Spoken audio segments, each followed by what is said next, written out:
show right here on CAN TV Channel 21. No, that is not Lake Michigan behind me. I don't even know what body of water that is. And no, that's not my wine cooler. I wish it was. But I figured since I had to do this on Zoom, I might as well pick a fantastic backdrop to lull you in as we talk about all the wonderful things that the Live Today Foundation is doing. I'm Dr. Cherie, your host of the show and founder of the Live Today Foundation, where our mission is to provide inspiration, joy, and free compression garments to cancer patients and survivors living with lymphedema. For those of you who want to know more about the Live Today Foundation, I encourage you to go out to our website.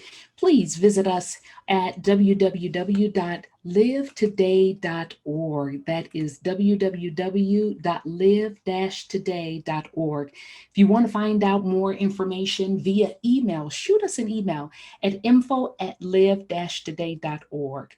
And you can always reach us by telephone at 754 220-0234.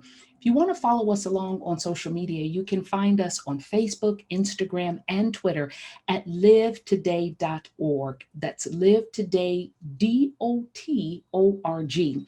And you can also follow us on YouTube and find us at Live Today Foundation. That is the Live Today Foundation.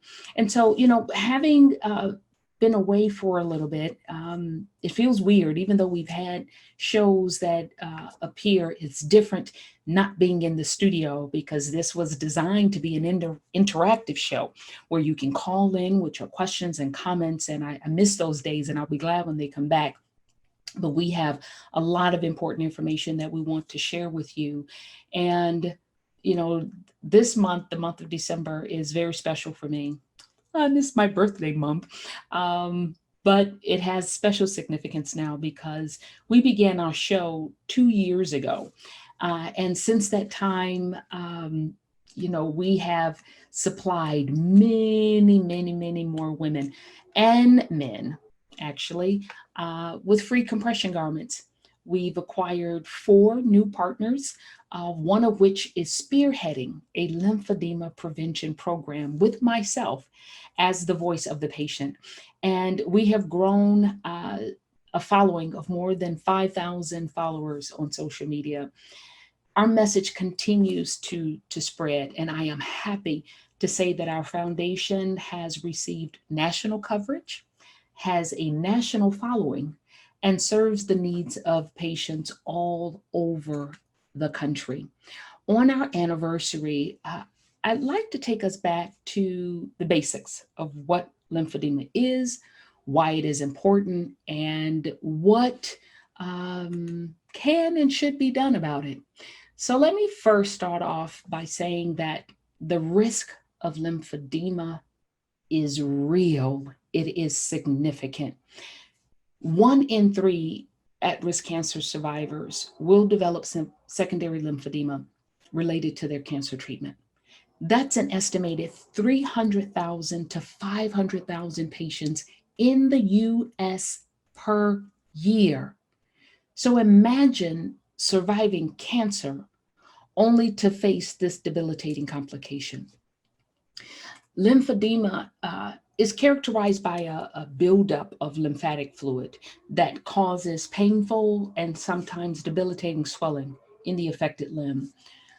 It develops in stages 0 to stage 3. And once it has reached stage 2, it becomes a chronic condition that someone will have to manage for the rest of his or her life. But lymphedema is reversible if caught in stages 0 and 1 and can be treated with simple at-home care. Wearing compression garments for 4, maybe up to 6 weeks. When caught in stages 0 and 1, and voila, you don't have to deal with and live with chronic debilitating lymphedema such as myself. But unfortunately, a large proportion of cancer survivors and even some physicians are not aware that lymphedema is preventable. Most patients don't experience symptoms until swelling has developed, which can make it too late for prevention. Now, with me, I was diagnosed October 1st. No, I found the lump in my right breast October 1st, 2008.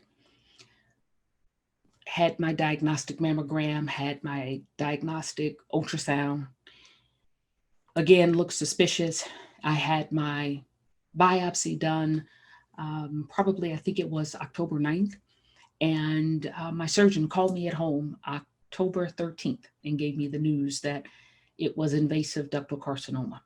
And so I got scheduled for surgery. I had my surgery October 22nd, underwent a partial mastectomy where they removed half my right breast, a level one lymph node. So there are different levels of lymph nodes. Right now, today's time, they will remove only the sentinel node if they're removing nodes at all, which really decreases and diminishes your risk for lymphedema.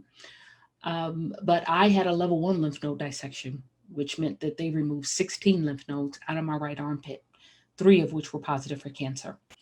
I underwent 15 rounds of chemotherapy and 33 treatments of radiation. That radiation was geared at my axilla or under my arm, my breast, my cervical lymph nodes to get the neck lymph nodes where the cancer could also spread. As a result of not only the surgery, but the cancer invading my lymph nodes, the radiation and the chemotherapy, um, almost probably about a week after I finished radiation, I noticed some swelling in my right arm. Went in for physical therapy. That was all I had, just the physical therapy. And the swelling went down, not completely gone, but barely noticeable. And I was instructed to wear over-the-counter compression garments, like when I traveled or when I exercised, which I did. But a year later, it came back full force. I mean, full force. Well, everything ached. But in between that time, I kept feeling like my limb felt heavy. It didn't feel like itself. I was already having neuropathy from the chemotherapy. So that wasn't really different. But it it felt heavier than what it looked like. It felt more swollen than what it looked like. Sometimes it felt like it a pop, but it really wasn't that swollen. But by August of 2010, it looked like it was going to pop. I was in pretty bad shape. And I went back to my breast surgeon, and she was concerned that there was a recurrence. Um, she saw the lymphedema, but wasn't sure what the lymphedema was due to. Was it still due to my prior treatment, or was it due to a new recurrence? And so we did all of my workup, determined that it was just, I shouldn't say just, because this thing right here has changed my entire life. But it was lymphedema. And so I went into intensive physical therapy with a clinical lymphedema specialist, specialized in lymphedema. Loved her. Oh, she was wonderful. But I went through it for 4 months, Monday through Friday. Saturday and Sunday, I learned how to wrap myself and do everything that the therapist would do to me and for me Monday through Friday. And after 4 months, I saw a vascular surgeon. I investigated all of my options as far as doing a lymph node transplant and all of the latest and greatest opportunities that were available to lymphedema patients at the time. But after 4 months, the only thing that I was qualified for was wearing compression garments 24/7, except when I'm showering and maybe, putting chemicals and stuff on my hair or whatever. But this is it. But unfortunately, I'm right-handed, and either if I take the garment off, swelling, huge, massive, ugly looking, very uncomfortable, very painful. When I wear the compression garments, trying to do movements like this, difficult.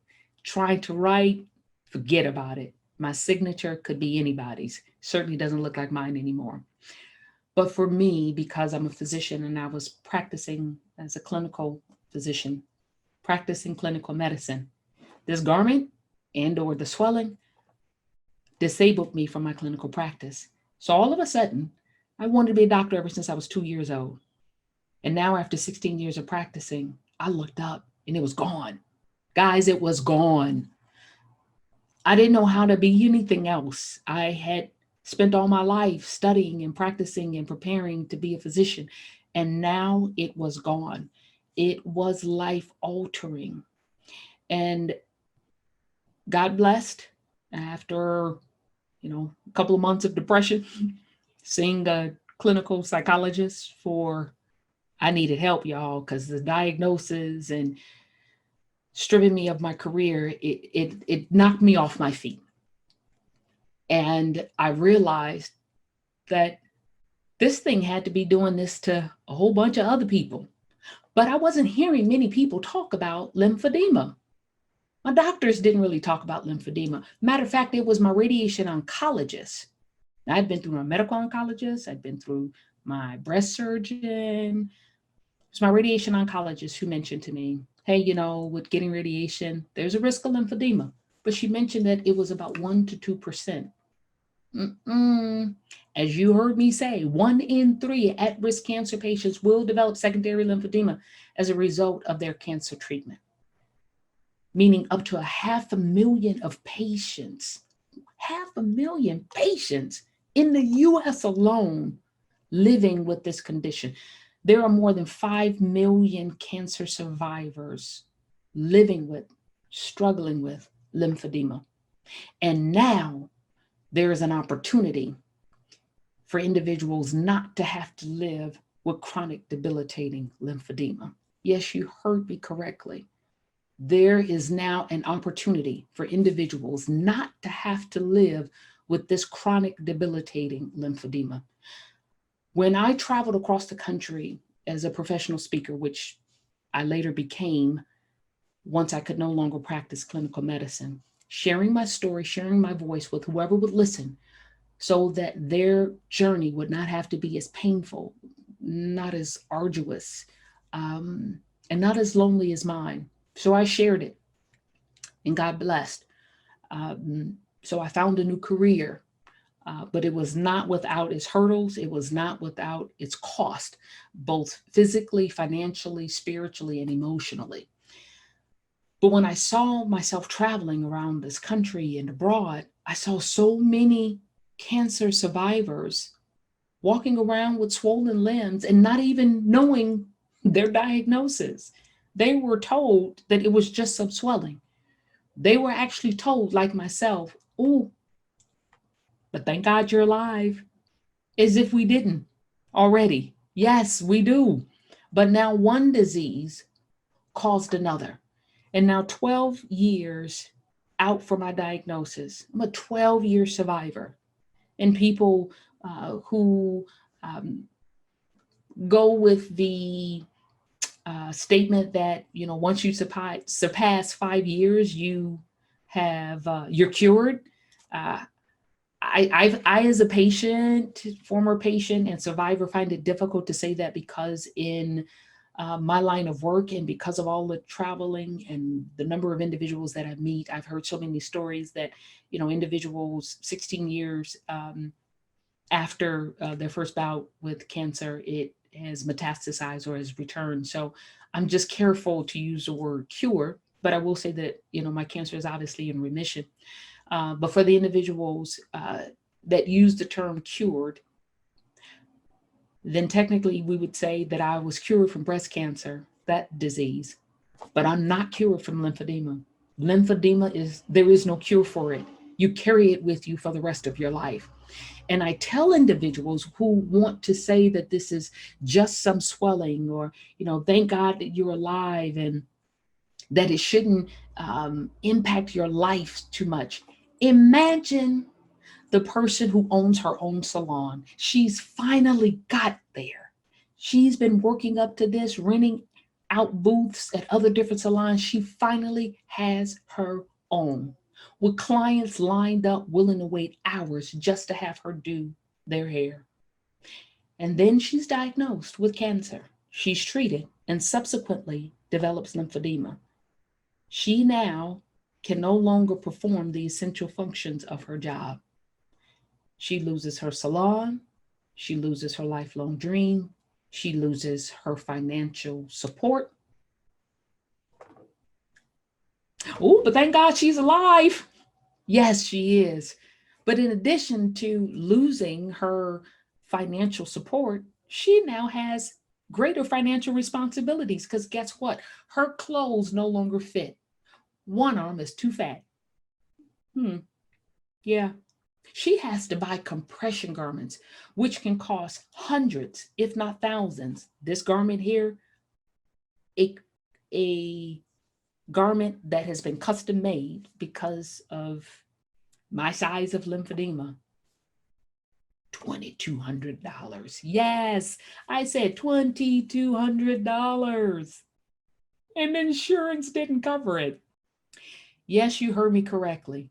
You can get one disease, breast cancer, or any form of cancer, have it treated, then get lymphedema as a complication, another whole disease in and of itself, and your insurance company turns around and tells you, no, we're not going to pay for the mainstay of treatment for your lymphedema. No, many insurance companies do not cover compression garments, which is why I started the Live Today Foundation to provide free compression garments to under resourced cancer survivors and patients living with lymphedema. But I really want to take some time to talk to you about this new opportunity, the Lymphedema Prevention Program.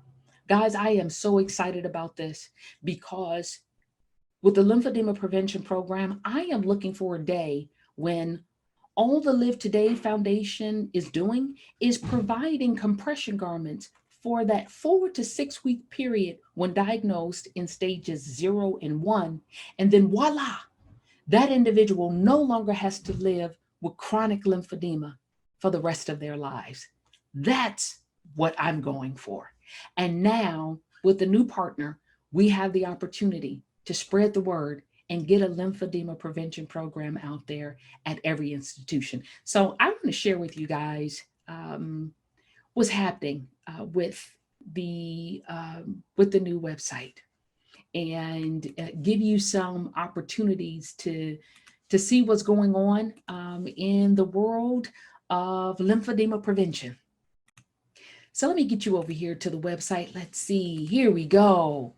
Okay, guys, you can find this on our website at www.live-today.org. That's live-today.org. All right. So at the livetoday.org, you can find, we now have a new lymphedema prevention program page. And this gives you some understanding and some tips on understanding cancer-related lymphedema of the arms and the legs. I, as a breast cancer patient and survivor, my lymphedema affected my arms, but there are individuals who are living with, they're survivors of colon cancer or rectal cancer or some form of abdominal cancer, and they now have lymphedema in their lower extremities. And so on this website, we give you some additional information that's important.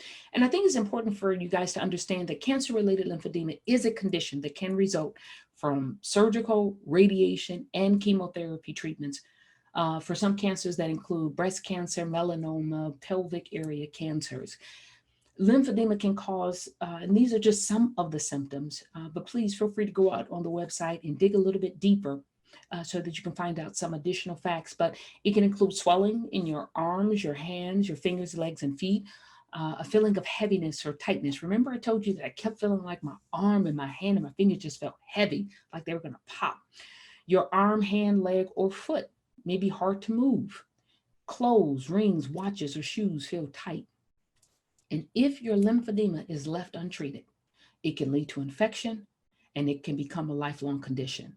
So do not at any time allow a physician or any other healthcare practitioner or your mama or your sister or your auntie to say, oh, girl, it's just some swelling. At least you're alive. That is not enough because leading to an infection, that infection, again, if you're cavalier and so nonchalant about the swelling, if you take that attitude and get a minor infection, just like a little cut, and you don't clean it and treat it correctly, that infection turns into what we call cellulitis, is infection of the skin and the tissues right up under the skin.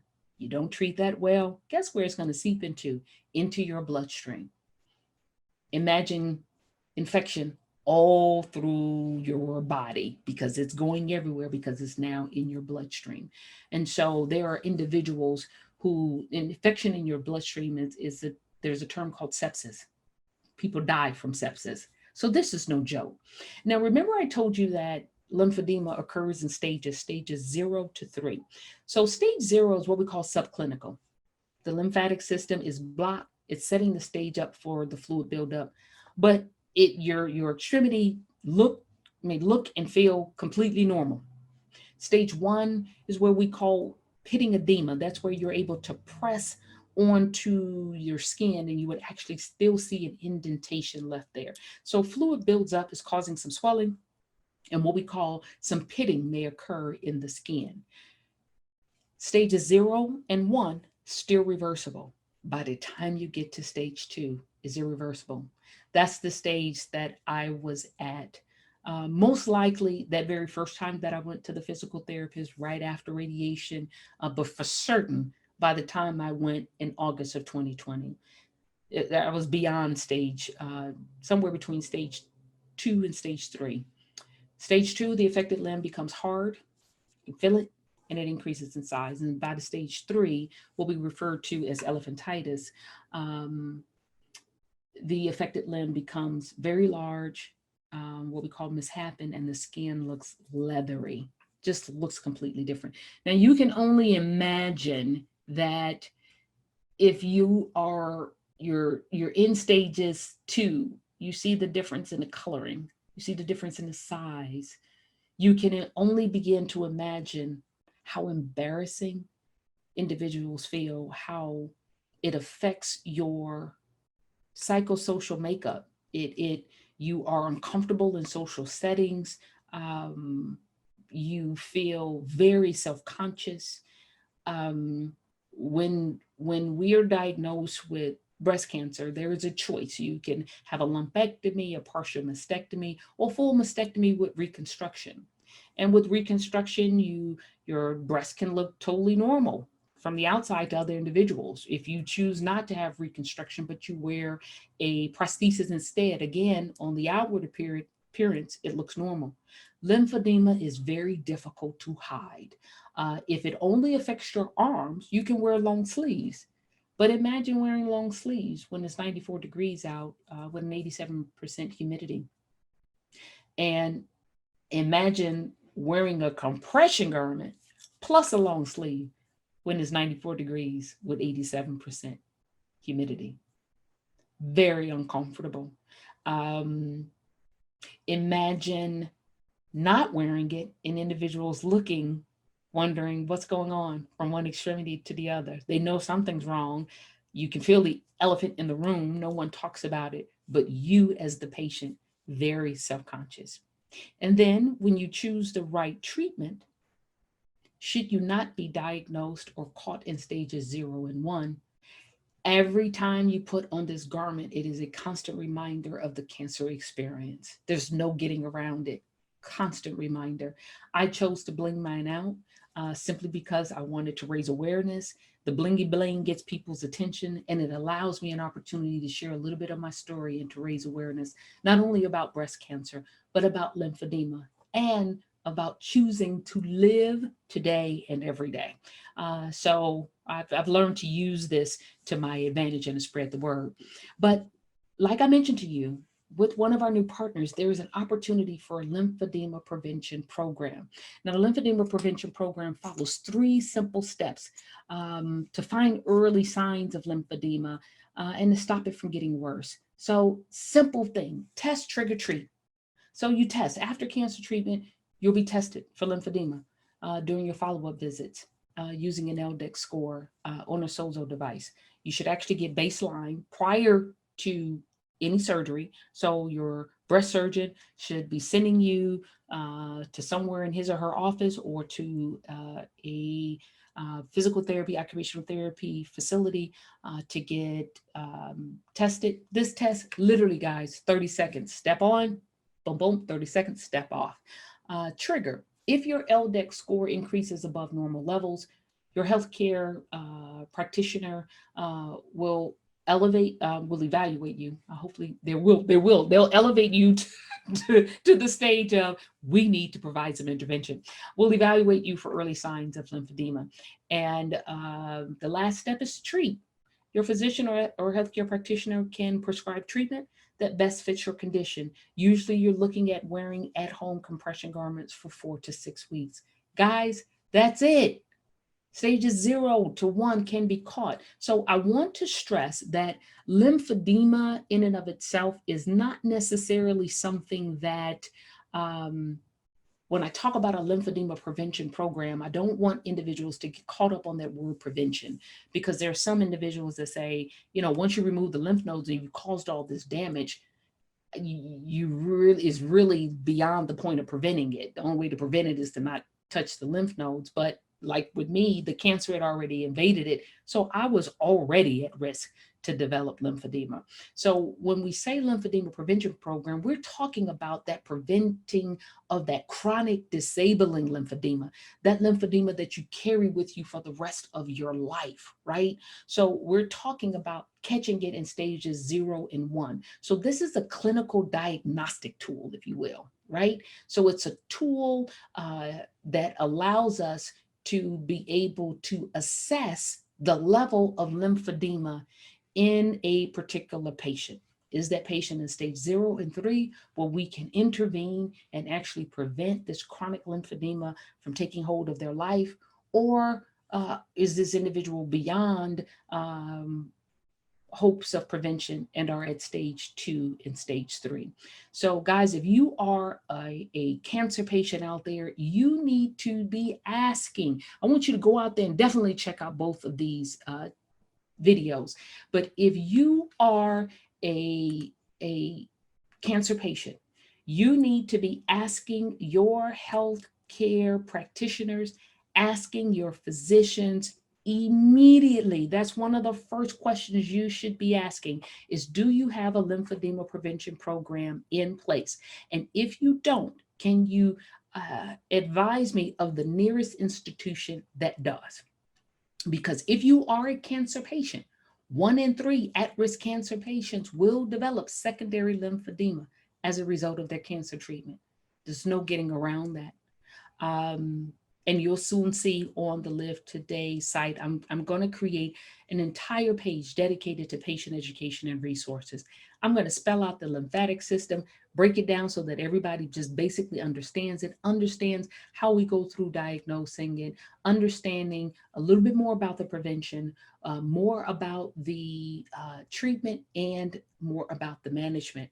But I will stress yet again, if you are a cancer patient listening to this show, or you know someone, or let's say everybody is all good, listen to me now, hear me later, or hear me now, listen to me now, hear me later. If you or anyone you know gets diagnosed with cancer, one of the first questions you ask that cancer doc may likely be the surgeon that's going to remove the cancer initially, and or the medical oncologist. Maybe you need to start with chemotherapy prior to your surgery. Either way, the first doctor you see, ask him or her if they have a lymphedema prevention program in place. And if they do not, please direct me to the nearest institution that does. Because the last thing you want to do is to survive cancer and live for the rest of your life with lymphedema. I can't tell you, and I will over the course of many shows, as I have done in the past, share with you the insults that this disease has caused on my life. I've been blessed, I've been fortunate, but when I look back over it, had I had the opportunity to have a lymphedema prevention program, to have been screened and had this caught in stages 0 and 1, that time when I told you about a week after radiation, I noticed some swelling. Imagine had I had the opportunity to just get an LDEX score and had the access to this early diagnostic tool that would have been able to detect slight different levels in the fluid in my extremity and I could have taken on the appropriate treatment stages at home with just compression garments for those 4 to 6 weeks. Because in physical therapy, that first time it was noticed, I just did physical therapy. They did do manual lymphatic drainage and certain massages, and did do a little wrapping, and advised me to wear the compression garments, when traveling or working out or dealing with heavy objects. But I did not wear compression garments for that 4 to 6 weeks. My God, I would have endured wearing compression garments for 4 to 6 weeks, to not have to endure wearing them, paying for them, changing my entire wardrobe, changing what I cook, how I cook, the time of day I cook. All of those things are impacted as a result of lymphedema. It could have changed my life. I would have been living a very, very different life. Maybe I could have afforded a place that looks like my background now, had things gone differently. And so I just want to share with individuals the opportunity to do things different, to not have to live your life as I had to live mine, when it can be prevented. And so, guys, if you're looking and you want to know more about the Live Today Foundation, I encourage you guys to go on out to the Live Today website at www.live-today.org. Shoot us an email. Let us know if you're enjoying the show. Let us know if there's something else that you want to hear about, learn about, or you're curious about, that has to deal with cancer, lymphedema, or our tagline, Love, Inspire, Voice, and Enjoy. Shoot us an email at info@live-today.org. And you can always feel free, if you want more detail about how to get free compression garments, shoot us an email. Or you can always send a text or give us a call at 754 023, I'm sorry, 754-220-0234. And again, please feel free, and we want you to join us on social media. Follow us on Facebook, Instagram, and Twitter at livetoday.org. That's livetoday.org. And you can also follow us on YouTube. Catch all of the shows that we've recorded in the past. Every new show will always appear on our YouTube channel. Just search Live Today Foundation and you can find us on YouTube. I really hope that my sharing of the new page on our website, the Lymphedema Prevention Program, will be a blessing to each of you, and will illuminate maybe some of the questions or concerns, or things that made you go, about lymphedema, and is it possible that it could be prevented? Is it just my fate to either I'm going to get it or not? That doesn't have to be your fate. You do not have to be that 2 out of 3 that end up with chronic debilitating lymphedema, or the 1 in 3 that end up with chronic debilitating lymphedema, or part of the 500,000 of the US population that will be diagnosed with secondary lymphedema over the next year. You can be one of those individuals caught in stages 0 and 1 with some simple at-home care, and you can go on and live your life truly as a cancer survivor, truly surviving and thriving, and not just getting by, and not just trying to figure out, how do I overcome this new disease in the wake of the battle of my old disease. So I hope this show has been a blessing to you. I want you to tune in next time when I will highlight a Live Today recipient, and we will continue the discussion on how to prevent lymphedema from becoming a chronic debilitating disease. I'm Dr. Cherie, and remember, be present, take charge of your life, and live today and every day.